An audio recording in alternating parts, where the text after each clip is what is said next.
What's up, guys? Welcome to the Put Me In Coach podcast, where we go beyond the headlines and deep dive everything NFL. I'm Ian. And I'm Andy. Please remember to like, comment, and subscribe. Thank you so much. All right. Hey. How you doing? I'm good. Enjoying. We're entering August now. It's August 1st officially. We're kind of in the dog days of summer. And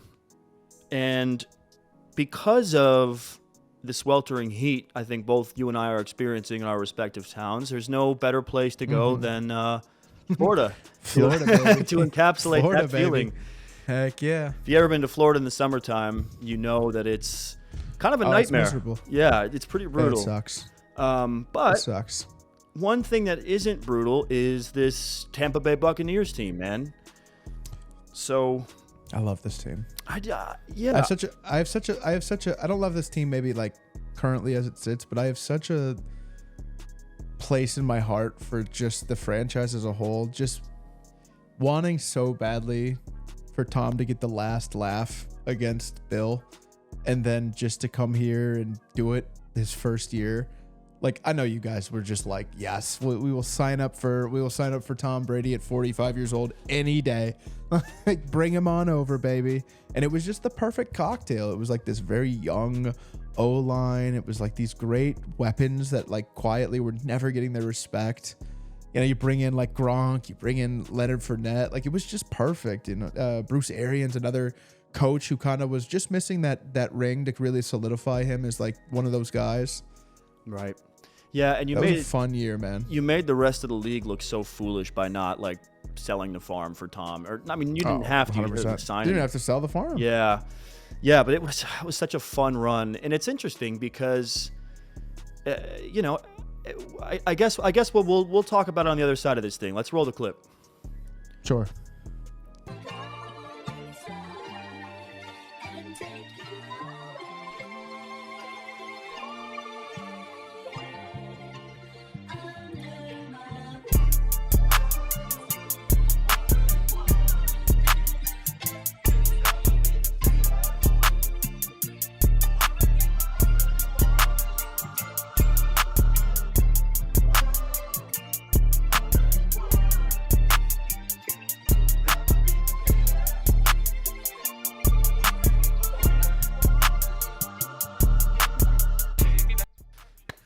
All right, we're back.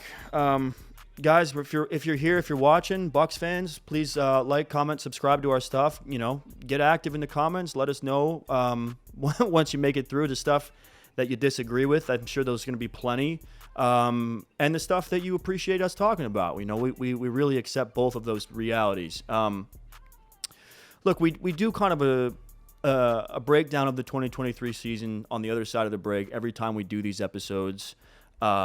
And I alluded to it for a second before we ran the clip, but, you know, we did kind of as a football world sort of predict a pretty massive fall off last season.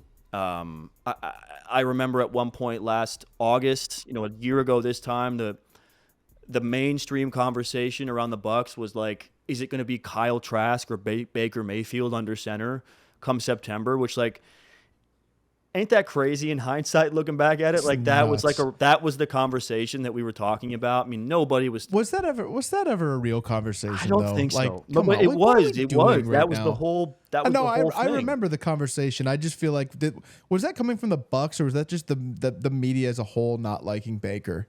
It's the latter. It's very yeah. I was gonna say it's very weird to me. It's very weird to me. I think it was the latter and.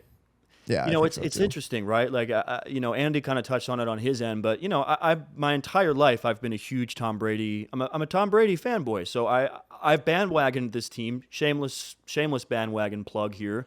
When Tom joined up, and obviously they won a Super Bowl, and it was so awesome. And you know, you mentioned the whole revenge thing with Bill, but you know that last year with Tom was not great, and then Tom retires, and it's. The feeling, the vibe in the NFL community is like this team's in for like a really bad season, like fourth place stuff. Like it's just going to be a long year in Tampa. And I never quite bought into that. And we'll get to later on as we unpack this team, kind of why that was. But they definitely pleasantly surprised me. You won the division last year, obviously at 9-8. Look, we can clown the NFC South all day long, and we will, but like you're still division winners. And the fact that you win the division and then you go in to wild card weekend with a home playoff game and absolutely destroy Philadelphia 32-9. And as a couple of Lions homers, you came into our building and you messed around and almost won that game. You almost won that game. Put up a good fight. You were a couple plays away from like really tying that thing up and making that scary. It was a very, very well fought game.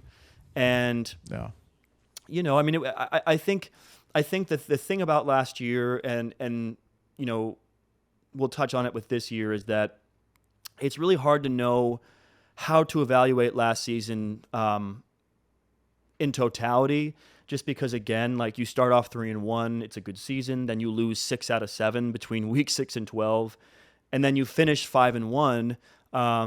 You know, and for me, that 5-1 stretch really culminated with that win at Lambeau Field, where it was just you kind of like dominated a surging Packers team, which was really kind of surprising, I think, to a lot of people. But we know where this team is capable of playing. They showed it last year. I guess rolling into this year, my main concern with this team, I guess, from an overall perspective, like just from a vibe perspective, is like I pulled out my football encyclopedia, you know, my big, huge leather-bound football encyclopedia of all things football, and I was looking for information on the Bucs. So I went over to elite teams, and I couldn't find anything. And I thought, man, this is confusing, right? And so I went all the way to the other end and went to bad teams and couldn't find anything. And finally, I went down to G's, right? And I stopped at good football team, and there was just a picture of you guys.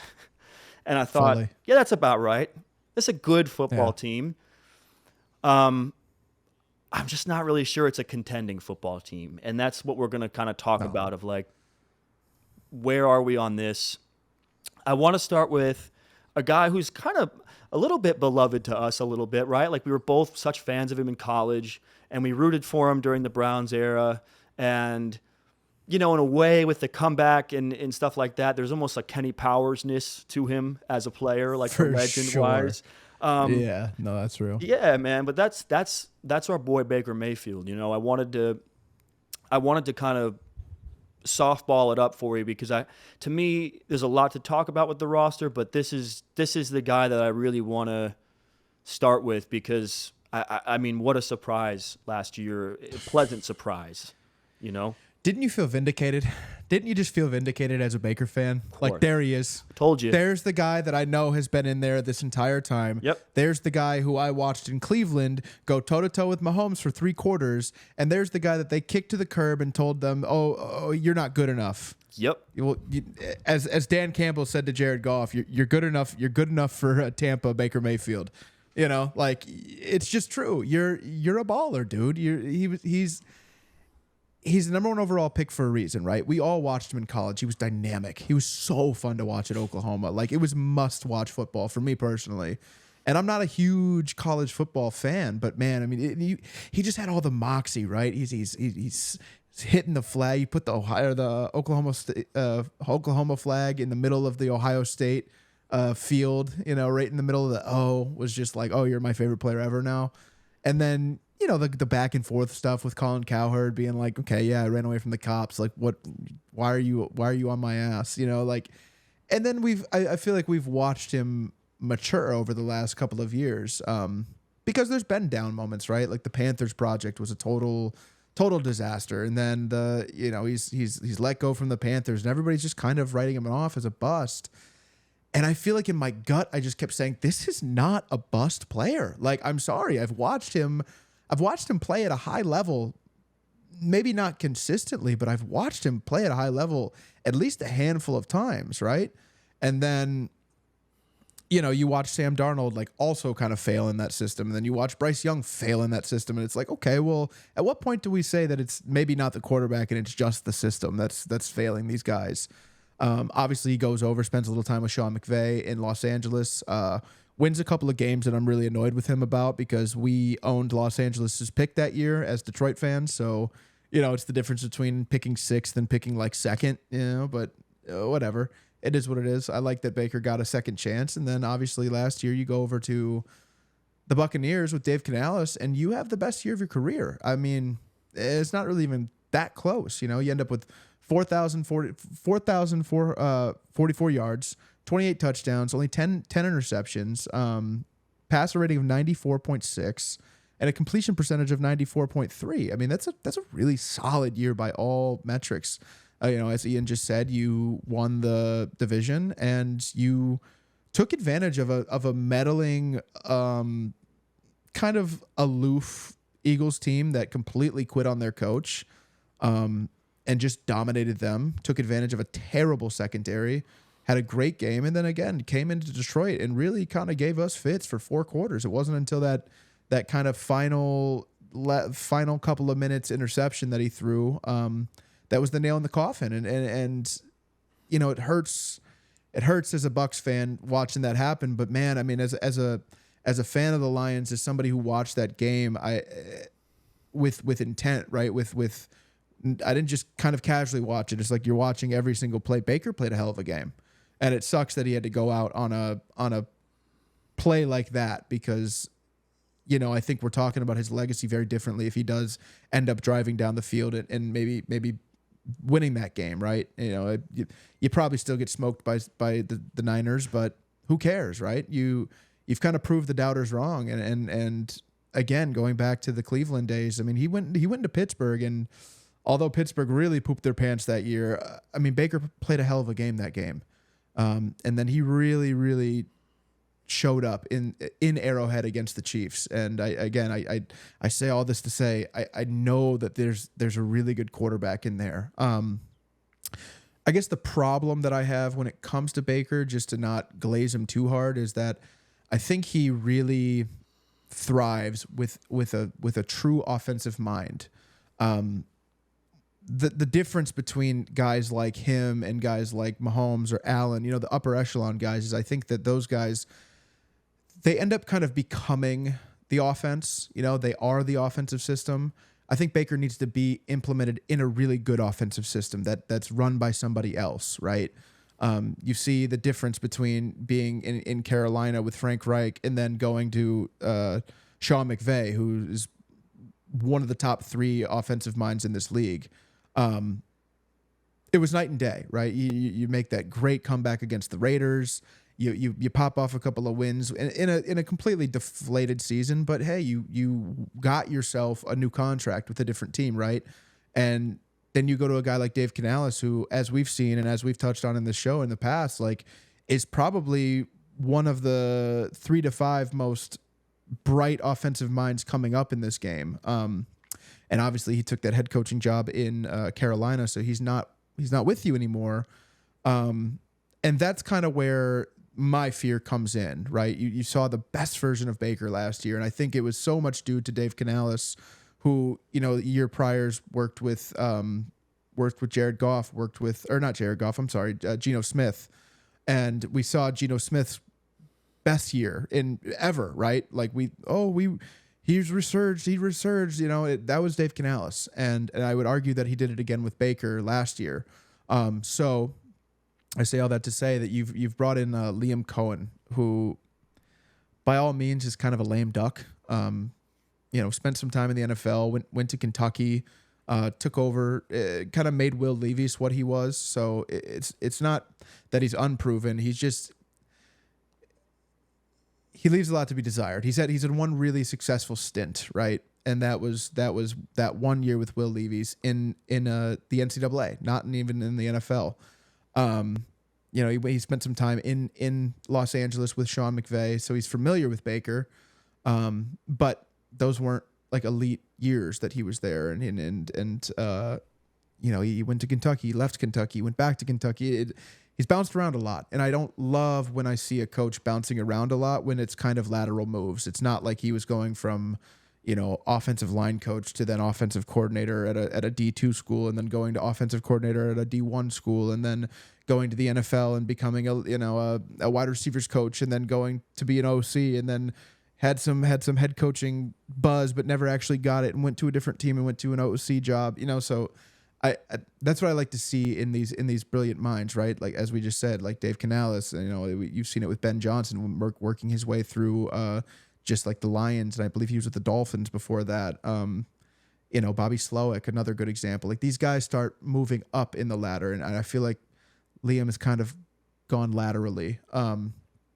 So I don't know what to make of this season. I think if I was a betting man, I'd if you had 4,000 yards this year, you might have like 3,700 yards next year.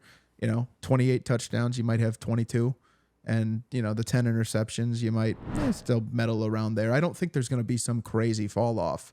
I just don't think you're going to see him play to that good of a level again next year, just because, and it's not even necessarily his fault, right? It's like you have to learn a whole new system again. And I know that Liam was brought in to run a similar system to Dave Canales, but you can't mimic the same exact thing. So, I love Baker, man. It's hard for me just as a fan of the game to say too much bad about him, because I feel like the person is, I feel like if I had it up to myself and I could go like have a beer with one NFL quarterback, I feel like Baker would be the top of that list, right? Like he's just somebody I feel like I would get along with really well. Seems like a guy I would like, and I've rooted for him for forever, and I will continue to root for him forever. And kind of like we touched on initially, there's a soft spot in my heart for this team. So I'm always happy to see them succeed, and especially now with those two things combining, it makes it hard not to root for. Yeah.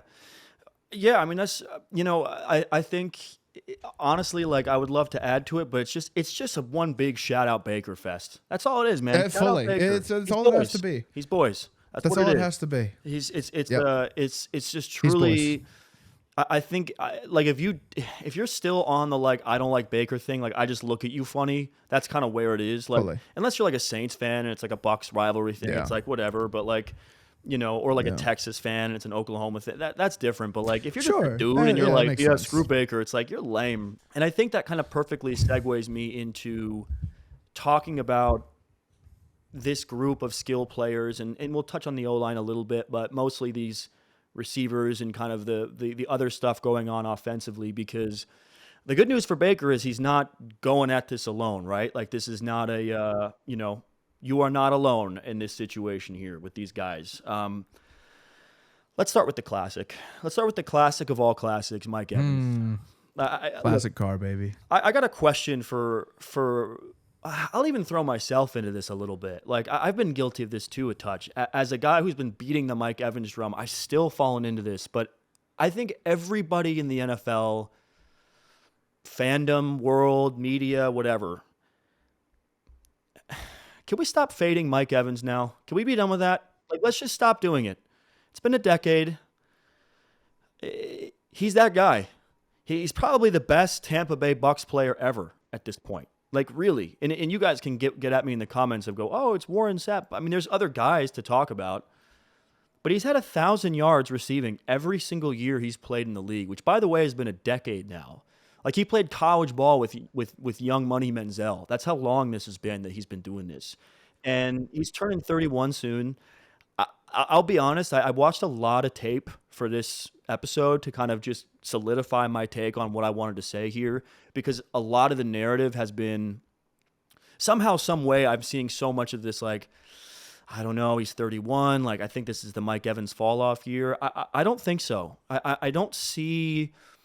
Look, I mean, last year he had 1,255 yards and 13 touchdowns. And to me, that's one of the best years he's had of his career, just last season at 30 years old. Wasn't he second team? He was second team All-Pro. Absolutely. Yeah, you got it, buddy. That's a great year. You're an stuff. All-Pro, dude. And the thing is, it's like, he's one of those guys to me that it's just, I'm putting my hands up and I'm going, until I see it on film, until I turn on, because again, you and I are studying for these episodes. Every time we're doing a team, we're going over the film, we're watching the game breakdowns from last year and going, until I turn on the tape and go, I'm seeing some regression. I'm seeing some slowdown. Until I see anything like that, I'm not fading this guy anymore. If anybody's wondering what they think Mike Evans is going to do this year, hey, what is Mike Evans going to do this year? Magic 8 Ball. I'm trying to put some money. I got some gambling. Fantasy football. I play fantasy football. I bet he's going to have about 1,100 yards receiving, 9, 10 touchdowns, and 85 catches. Okay? That's what he's probably going to do because that's all he's done his whole career. So, again, is the fall off coming? Yeah. I think the Uber is on its way, but it's not in the driveway yet. Like, you got time to brush your teeth. You got time to change your pants if you want to make a last-minute adjustment. Like, it's by no means like that time yet. I think he's got a couple of really good years left of football before we're going to start seeing like a real thing because his game has never been twitchy explosion. That's not who he is. He's just a true alpha outside wide receiver and a guy that I just, similar to Baker, I wanted to give some kudos. He's a Super Bowl champion. Sure. He's a Tampa Bay legend, and he's just that guy. And it's interesting because as underrated as I think Mike Evans has been, particularly the last couple of years, as people have kind of been, I don't want to say rooting, but like praying, like plotting on this like down regression of Mike Evans that just hasn't come yet. I'm going to catch heat for this. I kind of think the other guy opposite Mike Evans has regressed a little bit the last couple of years, particularly since the ACL. I talk about, I'm not going to come on here and say shit until I see it. And I've seen it a little bit with Chris Godwin. I see the separation declining. I see the explosiveness declining. Look, I think he feels to me and looks to me a lot less dynamic than he did a few years ago. And I'll leave it at that. I think he's a really good 2, but I think he's been in the discussion of guys at the number 2 spot, with the T. Higgins of the world, like these guys for a while now. And I just, when I watch him, I don't see it. I know he had 1,000 yards receiving last year. He did have a good year, and I think he's a good player, and I think he's going to have another pretty good season. But it's kind of why I have some question marks at this receiver spot because I think you've been living off of this idea that you have like 2 like really stud receivers, and I kind of think that you only have 1 right now. And that's not a shot at Chris. I want people to know that watching this, like, not that I'm afraid to take shots. It's just not what it is. I've seen a little bit of mild regression the last couple of seasons from his game, and it's just something to keep an eye on because I kind of really don't know who that third guy is going to be yet. And, when I look at it, it's a really exciting third spot, whether it's Trey Palmer, who is absurdly explosive, absurdly fast, and a really good deep threat for Baker and kind of provides a lightning to the thunder of Chris Godwin and Mike Evans, kind of just being reliable, like really good receivers. You've got like this splash guy in Palmer. Or it's going to be Jalen McMillan, who they drafted, who's a rookie this year and is kind of the forgotten guy out of Washington at wide receiver, right? And a really good ball player. I think one of those 2 guys needs to step up a lot because I just don't think it's 2020 anymore with Chris Godwin. And that's not a shot. I'm just saying. I see it, and you guys can push back in the comments if you disagree, and I'm happy to hear it, but I go off my eyes, and what I've seen is a slight regression. Not a fall off, but a slight regression to not being a guy that I think defensive coordinators are up at night, the night before game day going, oh, we got to make sure we elude. Do you know what I'm saying? Like, there's a difference there. Outside of the wide receiver 3 spot, there is one guy on this team, I think in particular, that I had the most difficult time arguably this entire 32-team series evaluating, and that's Rachaad White. It's almost like I believed in DeAndre Swift so much for so long that I'm afraid to get hurt again because I'm watching the same thing play out all over again. I mean, it's the same player. I know their games aren't 1-to-1. I know like DeAndre's a little bit more compact and twitchy and explosive, and Rachaad is a little bit longer and leaner than him, and there's a bit more top end speed, breakaway speed on that side of things. But he reminds me of like watching Jameson Williams play running back in the NFL, where you go, like, imagine if we drafted J-Mo in Detroit and then just put him at running back. And it's like, should this guy be playing running back, or is he probably should he be in the slot maybe? Like, he is an incredibly dynamic, like, pass catching running back. Like, he's really, really that good. And that's why I say I have a hard time evaluating him, because he's up there with guys like Breece Hall, Christian McCaffrey, like a really short list of dudes that you go, yeah, if I got to throw the ball to my running back, this is the guy I want. And you saw it last year, Canales like really implemented that short passing game with Rachaad White, and it was money. Like, Rachaad White had a really good year, and he was one of the best running backs in football in terms of receiving work.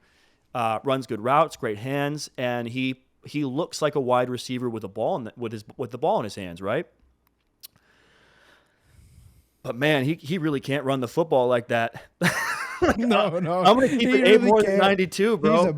He's a bad running back. He can't just do like that. He lacks vision. Like, he really lacks vision in like that real way that like I and it's because like when you guys know this as fans, like when you experience something and you're that guy, like every dude who loves ball like knows this thing of being like dying on the hill for a player, and it's just like you end up like 4 years later, you're like, I was wrong. Like, I used to get in arguments with this guy. I used to get in arguments with my other friends about DeAndre Swift like being an elite running back.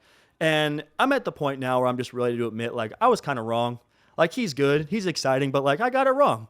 Like, I wanted to believe, I liked the way he played, and I was wrong. But this team's come in last place for 2 seasons now in yards per carry.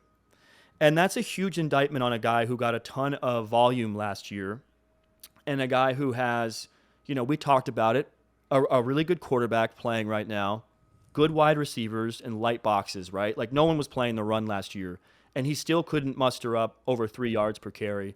He was the most inefficient running back in football last year. And again, you guys drafted Barton out of Duke to play presumably center to replace Ryan Jensen. I think it's a really great draft pick, but is this guy going to like change the way this run blocking situation has gone? Tristan Wirfs, right? Probably the best young left tackle in football, up there with like Panay, up there with Rashawn Slater, right? Those guys, absolute dog at left tackle, contract, deserved every penny of it. Is he really like a run blocking specialist like that? Because this team doesn't block the run very well as is. So it's not all Rashad's fault. But I think when I look at this offense, as much as I love this passing attack, even with the new OC, and I'm going to miss Dave. I mean, Dave's been one of my favorite guys like last year at OC. I'm worried that you're not going to be able to run the damn ball again. And I think this is a part of it. I know you drafted Bucky Irving out of Oregon. A pop guy, a small guy, a twitchy guy, an explosive guy. I think he's going to be a good player in tandem with Rashad, but I don't know that Barton at center or interior offensive line, wherever he starts, or Bucky Irving as that RB2 is going to fix this run game. I'm going to call it a terminal illness at this point. Like, watching this team try to run the football has been like really painful. So I wanted to touch on it. I have some concerns there offensively, but at the end of the day, like, I just feel like Baker Mayfield's going to have to throw the ball more than you want him to again, because I'm just a little worried about it. So I don't know. I love Rashad. I'm not sure he can play running back like that, like as a 3-down back. I just don't think he's good enough between the tackles. So that's my take on the no doubt. I think it's also worth mentioning that when Canales left, he took Joe Gilbert with him, and that was the Hall of Fame offensive line coach who built those great O lines that were over in Indianapolis for years with Quentin Nelson as kind of the anchor of those lines, and then obviously the 2021 that like you said, Tristan Wirfs, to just go ahead and make that draft pick was 5D chess in itself, and that's because Joe Gilbert knew what he was looking at. So, but you couldn't run block with Joe Gilbert coaching these guys. So it's like, what's going to happen next year? Like, you lost your O-line coach, you lost your OC, and I mean, look, this is going to be a pass-heavy attack, and that's great. But I wish I felt a little happier about the pure running back element of Rashad in this offense. Yeah, I'm with you, man. Yeah, well, he's not a good running back. I think that's just what it comes down to. You're right. Oh, he's a great weapon, Yeah. but he cannot see the field. No. It's No. and you can see it when he gets the ball, right? He just kind of runs straight, and you're like, nah, dude, that was not it. Nope. No, he runs into crazy, walls. dude. But look, let's pivot over to the other side of the ball here. I know you did some digging on this front seven. It's a fairly hard unit to evaluate, in my opinion. But I want to see if you maybe could figure out a little more than I could, because I struggled a touch trying to get my hands around this front seven. Sure. I tried not to overthink it, to be honest with you. I think they've invested a ton of high draft capital in it, and it's just not elite. That's just kind of where I'm at with it, right? Like it's good. It's just not elite. Yep. It's anywhere. I'll get into it. I think the main thing the main thing you have to touch on with this unit in particular going into this season is that you lost Shaq Barrett. Shaq Barrett has been kind of the co-anchor with Vita Vea for the last couple of years. He jumped over to Miami and then did a couple of practices in Anthony Weaver's system, and Anthony Weiner, Anthony Weaver's system, and then retired. So I don't know what that means for the Dolphins moving forward, but Shaq Barrett, congrats on a unbelievable career. Couple times Super Bowl champion, if I'm correct, and I mean, just an absolute stud in the game, and he'll be missed for sure. But you move forward, and obviously, like I said, you got Vita Vea. He's kind of the heartbeat of your defensive line. An interior monster. Somebody who probably should be considered a top 5 interior defensive lineman, but just kind of is lazy sometimes, isn't always tapped in, doesn't always give 100% every game, and I think the differences is very vast. Like, you can see it as probably just as fans, honestly, like just as casual fans, but as guys who like really watch the film and kind of dig deep, you see it, and then you hear other people who also kind of evaluate film put out a similar notion of just like, why are you not giving, where's this high motor? You know what I mean? Like, where's the motor that Dexter Lawrence has? Where's the motor that Chris Jones has? Like, you have all the talent that those guys have, but you're not producing on the same level. And when you do have that motor, you are producing on the same level. It's just, it's about putting it all together. Right. And he seems to be content with where he's at, which is, it's fine. I mean, he's still one of the premier interior D linemen in the league, and he's got his Super Bowl champion now. So, I mean, what am I to say? You drafted Kalijah Kancey last year. I think Kancey had a really strong rookie year, from what I was seeing and kind of what I was reading. And I think I think he's the key piece here, right? If he can replace Shaq Barrett like comfortably, and kind of be that second, like I said, co-anchor on this D line, you might be in a good position, honestly. But you have to see a pretty significant jump from him for me to feel comfortable calling this an elite D line. Again, I don't think it is. I think it's kind of middle of the pack with elite moments. And Kancey showed a lot of promise last year, and I do believe that he can make that jump. But it's hard to say, he definitely is going to make that jump, and this D line is going to be elite without actually seeing it first. Kind of much like you said about Godwin, right? Like, I have to see it, but on the opposite spectrum of like what I saw last year was a player who's starting to really, come into his own, especially in the playoffs. Like, he was great against Detroit, and I think that's really important to see, like, a guy really turn up when it matters most, right? You hate to see it the opposite way where guys disappear in the games. Still wondering if Aiden Hutchinson was playing in the NFC Championship game. But I know Kalijah Kancey was definitely playing in the divisional round, and it was it made a difference.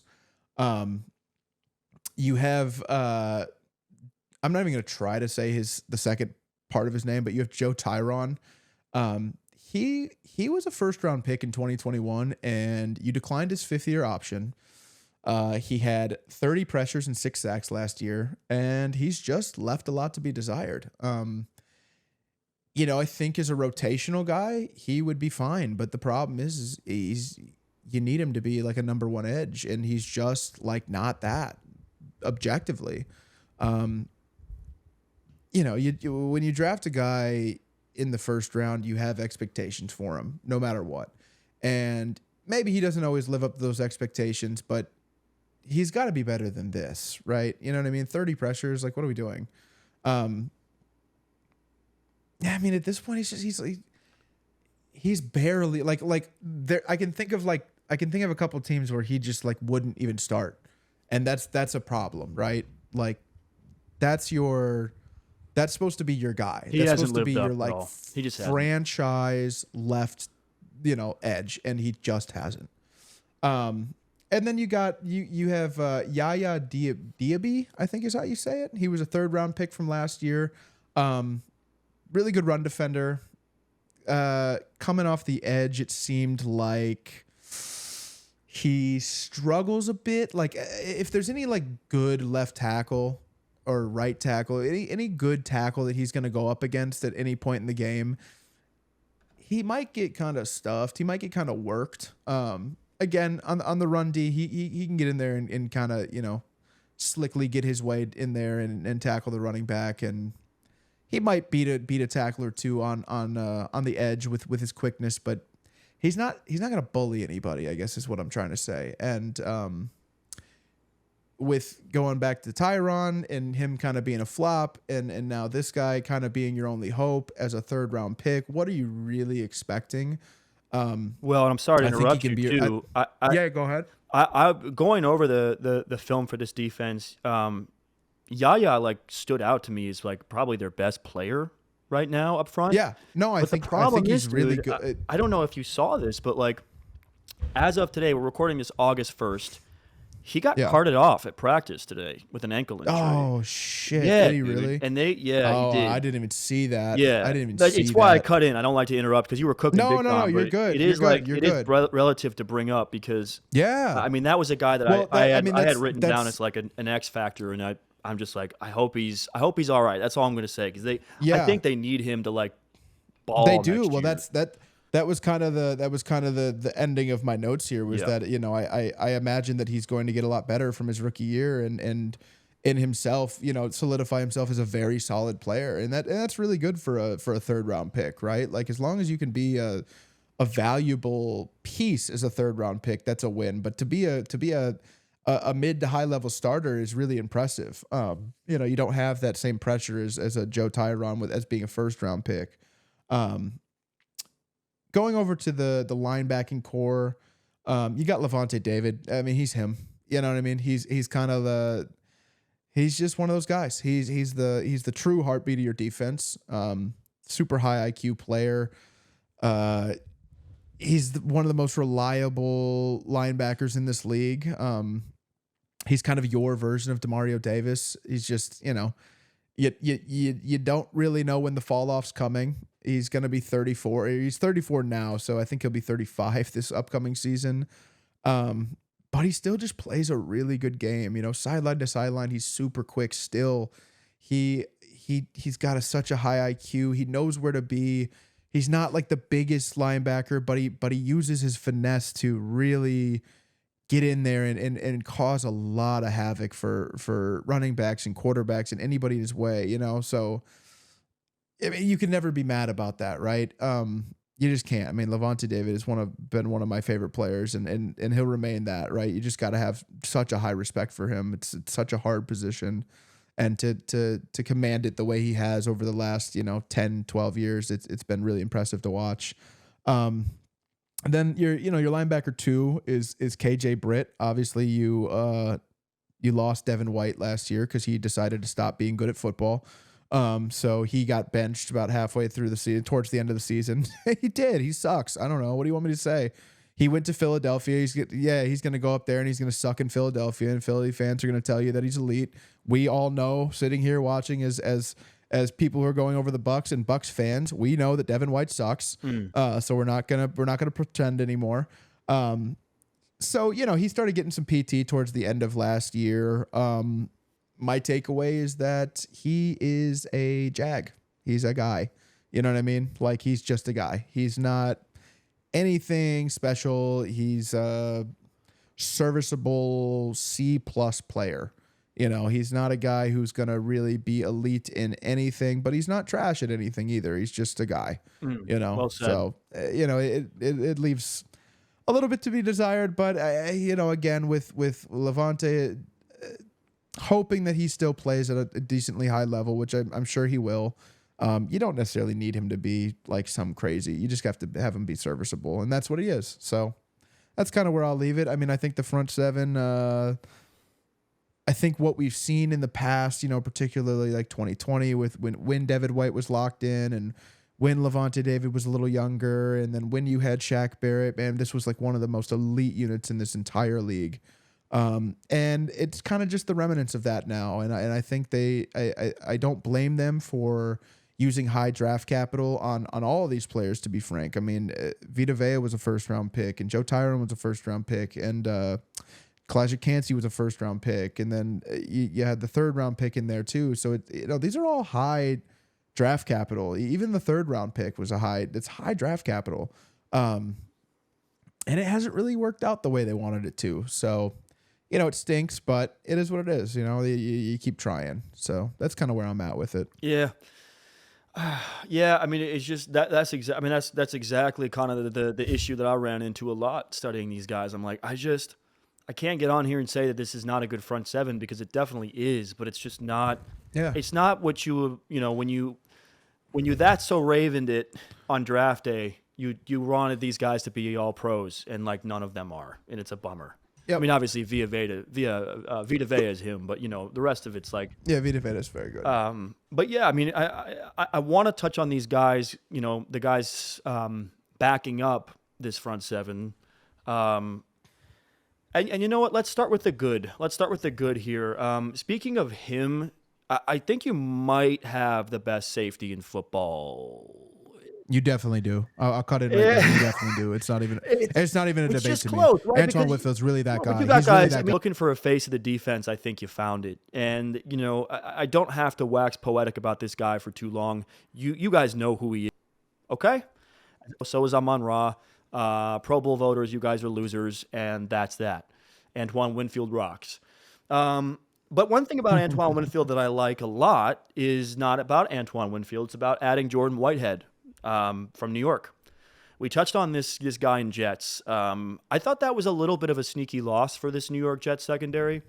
Jordan Whitehead was a tackling machine last year, and he's a really good player. He's not a star. He doesn't need to be a star. And he's played in Tampa before. You guys obviously know who he is, so it's a homecoming. I thought New York should have offered him more money to stay. I think they're going to miss him a little bit, and I think one man's trash is another man's treasure. We'll get to that in a second, another example of this. But I think that addition here is really nice in tandem with Winfield to be like a 2 safety. And, of course, you guys know, drafting Tyke Smith out of Georgia. This was one of the most talked about safeties in this draft class. He fell a little bit. You guys got him. I think it's going to be hard to keep him off the field. So it's going to be interesting to see how Bowles uses these 3 safeties. Because I think Tyke Smith is going to be too good to keep on the bench all season. And I think Jordan Whitehead is a really underrated player. So I'm very, very, very high on this safety group.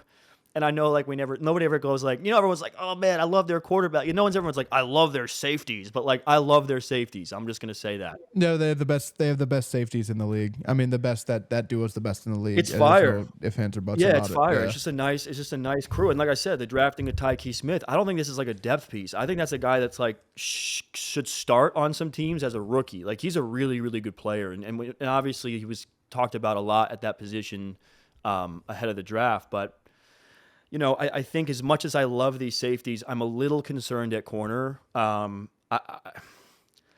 I know I said a minute ago, one man's trash is another man's treasure. As a Lions fan, I do want to say thank you so much for Carlton Davis. Um, I'll take 12 games out of him if that's what it is. Like, I don't care, honestly. I just think he's a really good player. And I think this coaching staff and this front office told you that they feel like it's Jamel Dean at 1 and Carlton Davis at 2. And for me, I feel like this tandem, because of Davis's health, I think Dean was the 1A, but it was more 1A, 1B, and kind of like two high-level 2s, low-level 1s working together. Jamel Dean, obviously, you guys know, he reminds me a little bit of Charvarius Ward in terms of like what he does well, physicality, got the size, he's elite in press coverage, and he just is a really, really good glue guy. And I don't think there's anything wrong with him being your 1, but you don't have a 2 now. And with the way that Todd Bowles blitzes, one of the things I came across a lot watching film of this defense is the way that Todd Bowles runs these blitz schemes. He's very blitz happy, and he leaves these corners out on an island a lot. And because your safeties are so good, it's not the end of the world. But I have a feeling that in some of these bigger games against good wide receivers, it's going to be tough for you guys to keep up at that position. So it's just a loss that I think is worth mentioning. I know everyone's going to be like, well, he's been hurt a bunch. Like, I get it, but I would have liked to have kept him in the building. I'm going to just keep it a buck. Like, I don't know that you have your 2, and someone's going to emerge this year. There's no doubt about it, but I don't think that person is going to be as good as Carlton Davis. I'm going to be frank. So that's it, man. That's my secondary evaluation. I just love the safeties. I'm a little sus on corner, and I do think because Jamel Dean is really good, and because these safeties, and because Antoine Winfield is like the best, and these other surrounding safeties I'm very excited about and I think are good players, I will say I think the secondary overall is very, very solid. And I think that's why you saw that 7th points per game allowed number in 2023. So I'm not worried about this group. I just think you lost a little more than you're accepting yet with the loss of Davis. So that's it, man. And on that note, I'm going to hand it over to you, and then you're going to hand it over to me, and we're gonna give the people that real spill now on kind of where we're at with our final prediction of the Tampa Bay Buccaneers in 2024. Yeah, I want to say you guys are going to repeat as division champions. I do so badly in my soul. Trust me, I do. I just don't think it's going to happen. I think I like Atlanta just a smidge better than you. And when I say a smidge, I really truly mean a smidge. Like, if you won the division, I'd be so happy and it wouldn't shock me, right? You have Tristan Wirfs. I have question marks about the rest of the O-line. You know, as I touched on, you have Vita Vea. I have question marks about the rest of the D-line. As Ian just touched on, I have a little bit of question marks about the secondary. And, you know, I have question marks about your offensive coordinator. So all those question marks intact. I feel like you're probably, again, an 8-9 win team. I think the Saints are going to fall off tremendously this year, but I also think the Panthers are going to be a little better. So the division should pan out a little differently. But I expect you to kind of be in the same place, just instead of the Saints being, 9-8 as well this year. I think it'll be the Falcons, whether they're at 10-7, 9-8, whatever it ends up being. I think you're back in that range. I think if you won 10 games, it wouldn't shock me. If you won 7 games, it were 8 games, it wouldn't shock me, So I'm going to go second in the division. You might make a sneaky wild card appearance, but I think that's probably the ceiling for this team would be like a wild card, like sneak in. But hey, I mean, again, I mess with the Bucs. So if you guys won the division, I'd be over the moon. Yeah, no, I mean, that's a really, just a tough act to follow. But I'm going to try. I don't think you are going to make a wild card. Because I think for the 4th year in a row, you're winning this division. Let's go! Let's go! Yeah. Let's go! I'm going to tell you why. Because like you, I thought about this a lot. I texted you. I struggled with this. You did. I'll tell you why. Because what I realized is the reason why I've been picking the Falcons, I think a lot this preseason, is because I'm in love with the idea of the Falcons. But the Falcons are an idea. The Falcons have a new head coach that I don't know about yet. Yep. They have a new OC just like you guys do. They have a quarterback coming off an Achilles who, in my opinion, has always been just a touch overrated, although albeit very good, who is past his prime, which is no big deal. I think Kirk's a huge upgrade. I think he'll do well in Atlanta if he stays healthy. It's not a shot. You have a wide receiver in Drake London that I'm told is going to be a superstar because this year, but he's never even had as many receiving yards as your 2 did last year, who I've shown, in my opinion, has shown massive regression.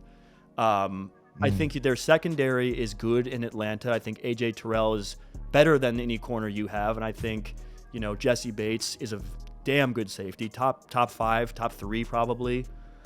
But I think you have that same thing, and the difference is I think your front seven's all right. You got some players up front. They don't. Yeah. I think their running game's going to be better than yours. But outside of that, we are living in this world with the Falcons where, to me, hype is not a feeling, it's an illness. And we've caught the cold of the Atlanta Falcons hype, I think, as a football community. And I'm not saying they're going to be trash. And I will hedge my bets right here and say if they do win the division like Andy just laid out, I won't be surprised at all. But I've seen you guys do it with teams that aren't that good for the last 3 years. I mean, 3 years ago they were good, but the last couple of years they haven't been that good, and they've won this division. And I have fewer question marks and there's less turnover. And there's more continuity, and there's more vibes, and there's more togetherness and trust and goodwill that's been built up in this Tampa Bay locker room with these dudes than there has been in Atlanta yet. And I think that leaves the door open for a team that's maybe, albeit a little less talented and a little less sexy, to kind of just continue to quietly do that thing and go 10-7 this year and just not be an elite team, because you're not an elite team. But I don't know. I'm taking what I've seen versus what I'm imagining. Told. And I'll leave it at that. So sure. So yeah, man, that's it. That's it, man. We are if you guys are still with us, like, comment, subscribe. Let us know, Bucs fans or non-Bucs fans, Bucs haters, I don't care. Like, just come through and let me know what you guys are thinking about the Bucs. And yeah, man, shout out to Baker, shout out to Mike Evans and all these guys. It's a good team. It's going to be an exciting watch. I think they're a scrappy young bunch, and I like they're kind of gritty like the Lions, so I like them. Love it. Peace out, man. Thanks for swinging in. Peace. Yep.